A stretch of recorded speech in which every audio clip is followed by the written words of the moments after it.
사랑하고 존경하는 주소망교회 믿음의 동역자 여러분, 또 방송으로 함께하고 계신 방송가족 여러분, 반갑습니다.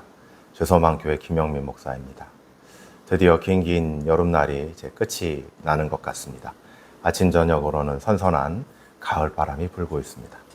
저 들판에 가시면 벼가 익어져서 황금 들판을 이루고, 또 좀만 있으면 이게 아마 우리 농부님들이 추수하실 것 같아요.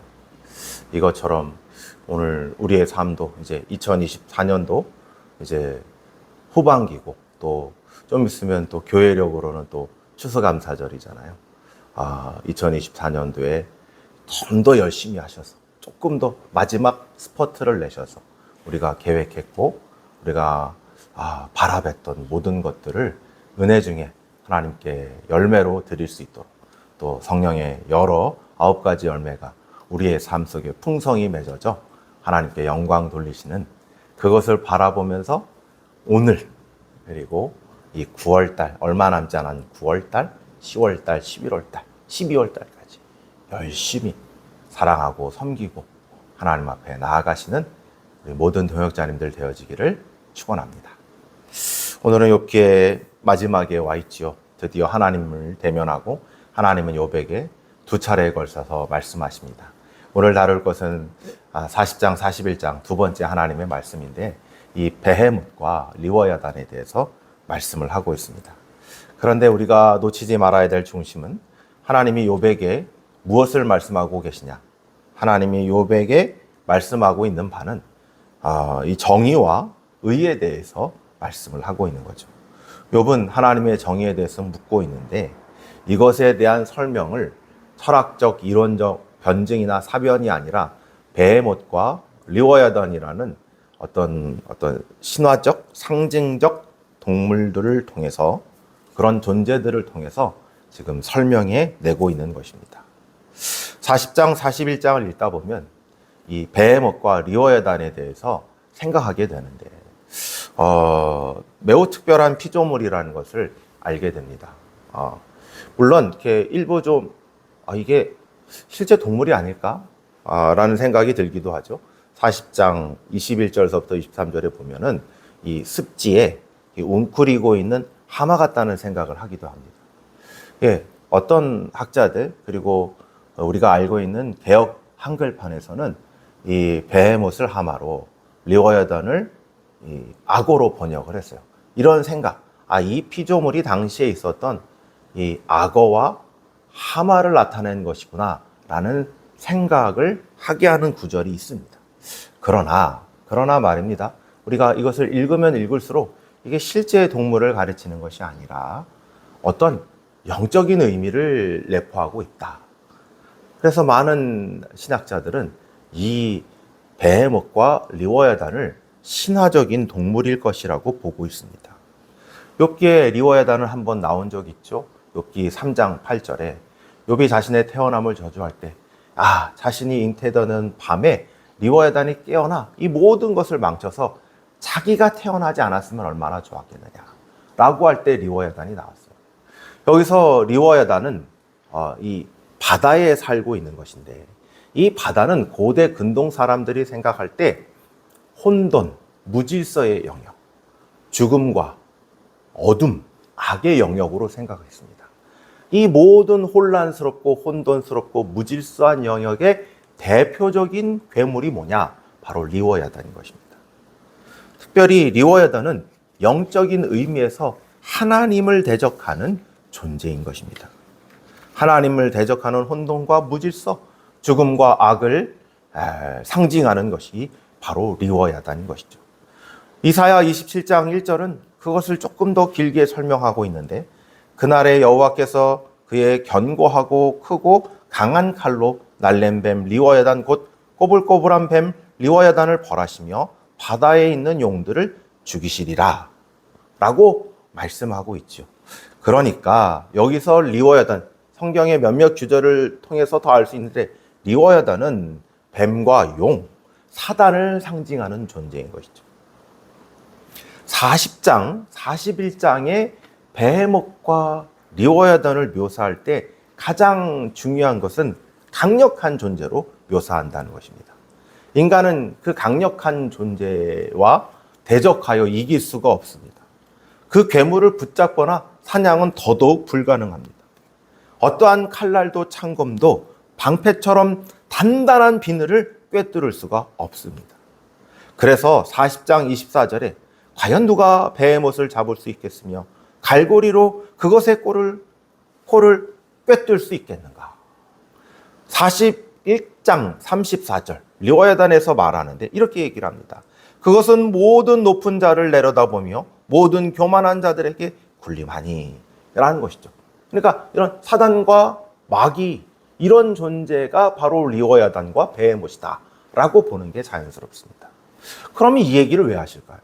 이것을 왜 하나님의 의에 대해서 하나님의 공의와 정의에 대해서 묻고 있는 욥에게 하시는 이유가 뭘까요? 그 대답은 8절서부터 14절인데 하나님이 욥에게 이렇게 말씀합니다. 내가 내 공의를 부인하려느냐? 내 의를 세우려고 나를 악하다고 하겠느냐? 이게 바로 욥의 고소장의 핵심이잖아요. 그러니까 요거를 논증하기 위해서 리워야단과 베헤못을 들고 있는데 이건 이런 거예요. 네가 만약에 네 스스로를 의롭다고 하면 너는 재판장이고 네가 만약에 네 스스로를 의롭고 네 스스로를 구원할 수 있다면 너는 용사인데 너가 재판장이고 용사이면 이 세상에 군림하고 있는 악한 영적 존재인 리워야단과 베헤못을 한번 처치해봐라. 사냥해봐라. 그들을 통제해봐라. 그렇다면 내가 인정해주겠다. 라고 말하는 것입니다. 그러니까 욥은 하나님이 욥에게 네 고난은 네 잘못 때문이야. 네 고난은 너가 잘못해서 받은 거야 라고 말씀하지 않습니다. 그리고 또 하나님은 이 고난은 내가 불의해서 너에게 주는 것도 아니야. 네. 그러면 리워야단과 베헤못을 통해서 뭘 말씀하고 있느냐? 이 고난은 하나님도 아니고 너도 아니고 바로 베헤못과 리워야단으로 설명을 하고 있는 거죠. 그것으로 대변되는 악한 사단과 마귀 때문인 것이죠. 네. 이게 욥기 1, 2장과 맞아 떨어지는 거예요. 1, 2장. 1장과 2장에 누가 나왔죠? 사단이 나왔죠. 사단에 대해서 사단이 뭐라고 참소를 하던가요? 기억나십니까? 사단이 하나님이 욥을 자랑하니까 야, 욥이 왜 그렇게 하나님을 섬기겠습니까? 욥에게 있는 모든 울타리를 걷어보십시오. 모든 재산을 걷어보십시오. 모든 자녀들을 잃게 해보십시오. 심지어 그의 건강도 빼앗아 보십시오. 그가 하나님을 섬기겠습니까? 라고 말입니다. 비슷하죠. 1, 2장과 40장과 41장이 비슷한 구조를 이루고 있어요. 그럴 때 이때 하나님은 이 40장과 41장에 중요한 말씀을 하나 더 하시는데 하나님은 옆에 칼을 두고 계세요. 칼을 두고 계세요. 그래서 이게 이 베헤못과 리워야단을 통제하는 거예요. 마치 맹견에게 이 입마개를 씌우는 것과 같아요. 그러니까 마치 1, 2장에서 하나님의 말씀에 꼼짝할 수 없었던 것처럼 사단이 40장에서 하나님의 칼과 하나님의 능력으로 베헤못과 리워야단도 꼼짝없이 하나님의 완전한 섭리와 통제 속에 있다는 것을 보여주고 있는 것입니다. 여러분, 이 말씀을 첫 번째로 들었을 사람들은 저는 출애굽기 이스라엘 백성이라고 생각합니다. 출애굽기 이스라엘 백성들은요, 이 말씀을 들었을 때 탁 알아들었어요. 왜냐하면 그 당시에 고대 근동의 베헤못과 리워야단은 이 악한 영적인 존재를 상징하는 이 공통적인 관용적 표현이었습니다. 요즘에 이 어린 친구들이 뭐라고 할까요? 이렇게 사단과 마귀하고 나쁜 존재하면 해리포터의 볼드모트를 드는 것과 비슷한 것이죠. 그도 그럴 것이 이 역사 속에서 실제로 이스라엘 라마들이 애굽의 습지, 애굽의 나일강에 어떻게 됐어요? 버려져서 죽음을 당했죠.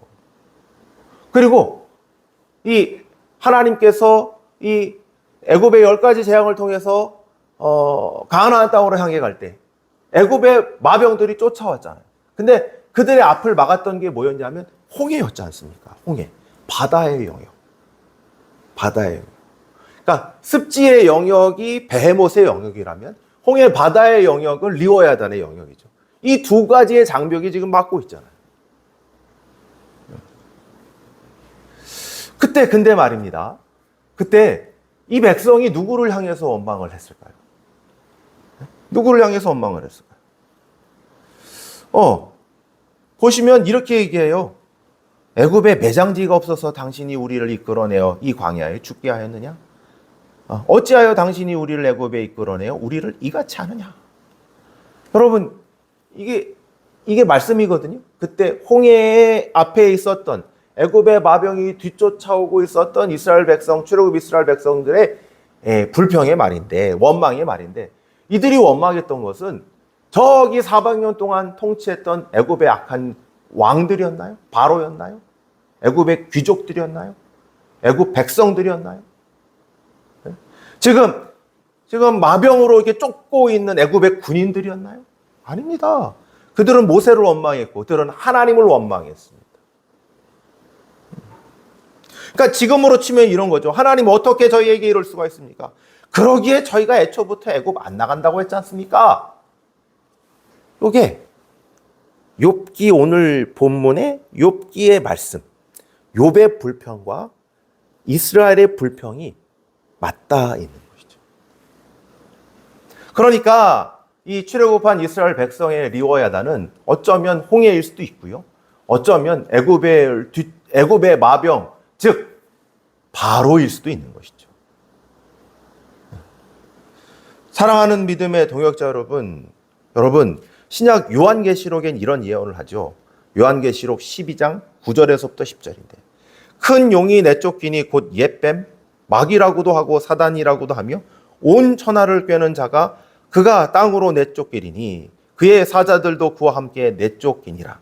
내가 또 들으니 하나님의 큰 음성이 있어 이르되 이제 우리 하나님의 구원과 능력과 나라와 또 그의 그리스도의 권세가 나타났으니 우리 형제들을 참소하던 자 곧 우리 하나님 앞에서 밤낮으로 참소하던 자가 쫓겨났고 라고 말입니다. 사랑하는 동역자 여러분, 예수님이 오셨죠. 예수님이 오셨어요. 네, 여자의 후손으로 아브라함과 다윗의 자손으로 오신 하나님의 아들이셨습니다. 예수님의 사역 중에 가장 큰 특징은 귀신을 내어쫓는 사역이었는데 귀신은 한결같이 예수님을 알아봅니다. 예수님 앞에서 벌벌 떨어요.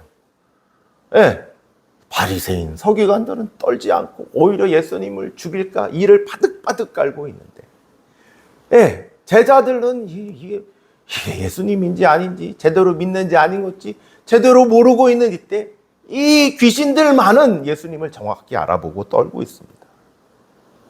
네, 바울 사도는 골로새서 2장 15절 예수님의 십자가에 대해서 이렇게 얘기하죠. 통치자들과 권세들을 무력화하여 드러내어 구경거리로 삼으시고 십자가로 이기셨느니라. 예, 예수님은 사단과 마귀를 무찌르시는 하나님의 칼이죠. 예수님의 십자가의 죽음과 부활은 사단과 마귀를 드러낸 하나님의 승리의 사건인 것입니다. 그러니 예수님이야말로 우리를 구원하시고 악을 처단하시는 하나님의 승리의 칼입니다.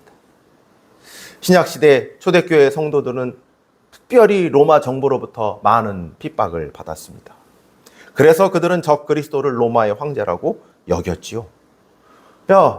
이것은 마치 출애굽 시대에 이 출애굽 백성들이 악한 영적 대적을 누구라고 생각했다면 바로라고 생각했고 또 바벨론 포로 시대 때 악한 영적 대적을 바벨론이라고 생각했던 것과 맥락을 같이 합니다. 그리고 마찬가지로 우리 교회사에서 종교 개혁자들이 적 그리스도적 존재를 바로 그 당시 중세 로마 가톨릭의 교황으로 보던 것과도 같은 것입니다. 그러면 지금은 어떨까요? 지금이야 애굽의 바로도 없지요. 바벨론도 없지요. 로마도 없지요. 로마 가톨릭의 교황은 더 이상 그런 위협적 존재가 아니지요. 그러면 그런 존재가 사라진 걸까요? 왜 요즘 시대는 과학의 시대라고 해서 아니 귀신이 어디 있고 악한 사단 마귀가 어디 있어? 라고 쉽게 무시하는 경향이 있잖아요. 정말 그럴까요? 세계 2차 대전 히틀러는 600만 명의 유대인을 가스실에서 학살했습니다. 중국의 모택동은 문화혁명 때 추정되는 사망자 수가 너무 달라요.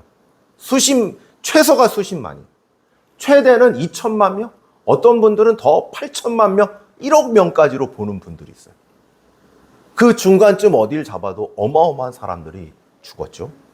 그리고 이거는 이렇게 나중에 이제 알겠지만 또 우리가 문화 대혁명 때, 그러니까 캄보디아 킬링 피드를 한번 생각해 보세요. 그리고 저 북한 김정은 일당은요, 김일성, 김정일, 김정은 일당은요 수십만 명을 죽였고 수십만 명을 학살했고 아사시켰고 지금도 정치보험 수용소에서 죽음보다 못한 삶을 살고 있는 사람들이 얼마나 많은 줄 아십니까? 이런 세상의 모습을 보고도 사단과 마귀가 없다고 말할 수 있을까요? 여러분, 이런 독재 국가나 독재 정권만이 리워야단이나 베헤못이라고 생각하십니까? 아닙니다. 사단 마귀는 공중의 권세 잡은 자로서 세상의 모든 영역에 관여하고 있습니다. 그들의 주요한 전략은 바로 돈이에요. 돈. 사실 신약 성경에 이 돈을 만몬이라고 표현하여 사람들이 생각하는 우상으로, 하나님 대신에 섬기고 있는 우상으로 만몬 곧 돈을 들고 있잖아요. 지금 사람들 한번 생각해 보십시오. 사람들이 자기 형제를 팔고 자기 자매를 팔고 부모를 팔고 자녀를 파는 이유가 뭡니까? 돈 때문이죠. 사람들이요, 뭐가 좋은 것이며 뭐가 선한 것이며 뭐가 나쁜 것이며 뭐가 악한 것이라고 합니까? 돈을 벌고 돈을 많이 벌면 선하고 좋은 것, 돈을 벌지 못하면 악하고 쓸모없는 것, 죄에 가까운 것이라고 생각하지 않습니까? 돈을 절대적 가치로 여기고 돈 아닌 건 다 모두 소용없는 거죠.